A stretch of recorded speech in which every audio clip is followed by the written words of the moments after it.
शादी के दिन दुल्हन को पूरी तरह नग्न अवस्था में सुअर के बाध्ये में मृत पाया गया। हैरानी की बात यह थी कि उसे मारने वाला कोई और नहीं बल्कि उसका होने वाला दूल्हा ही था, और वजह सिर्फ इतनी थी कि दूल्हे ने कड़ी शारीरिक गतिविधि के दौरान यह पाया कि दुल्हन कुंवारी नहीं है। आखिर यह मामला है क्या? नमस्कार, मैं हूँ विचित्र कप्तान। स्वागत है आपका बड़े पैमाने पर बनने वाली आधा ईश्वर सीरीज के सोने से पहले सुनने वाले दिलचस्प किस्सों में। आज की कहानी है नग्न मृत्यु।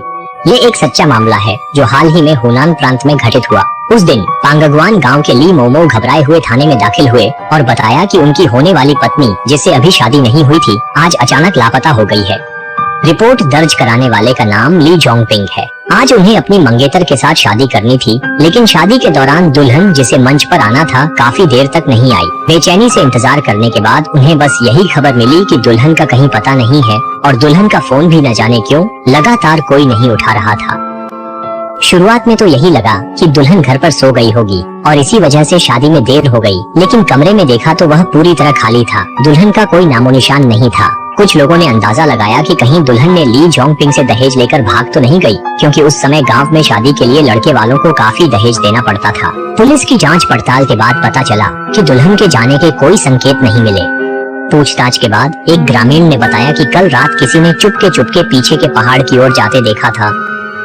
पीछे के पहाड़ पर सिर्फ एक सुअर का बाड़ा है, लेकिन जब पुलिस वहां पहुंची तो देखा कि बाड़े को किसी ने घेर रखा था और उसके मुख्य दरवाजे पर एक नई लोहे की ताला लगा दी गई थी।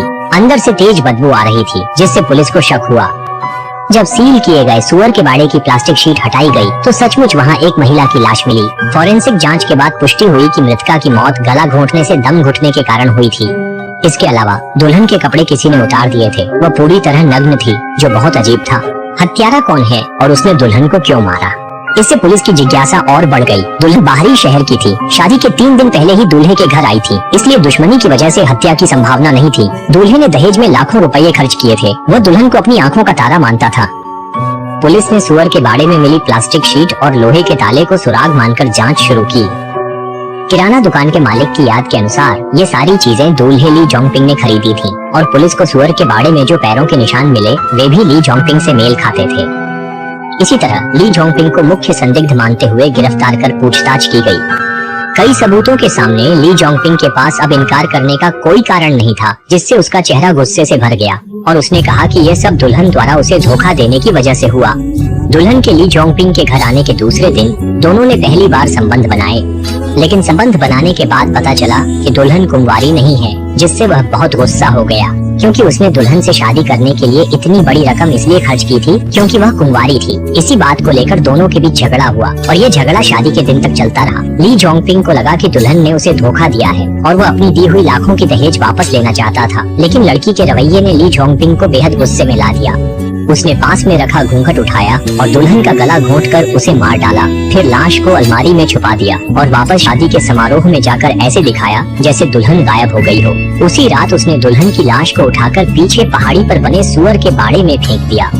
उसे लगा कि दुल्हन शुद्ध नहीं, इसलिए उसने शादी की पोशाक और घूंघट उतार दिए। फिर प्लास्टिक शीट से सुअर के बाड़े को ढक दिया और नया ताला लगा दिया।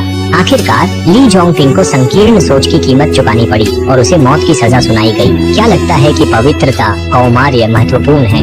कृपया अपनी राय कमेंट सेक्शन में जरूर बताएं। आज की कहानी यहीं समाप्त होती है। अगर पसंद आई हो तो कृपया लाइक और फॉलो जरूर करें। मैं कामना करता हूँ कि हर साल आप खूब अमीर हो। अगली बार फिर मिलेंगे।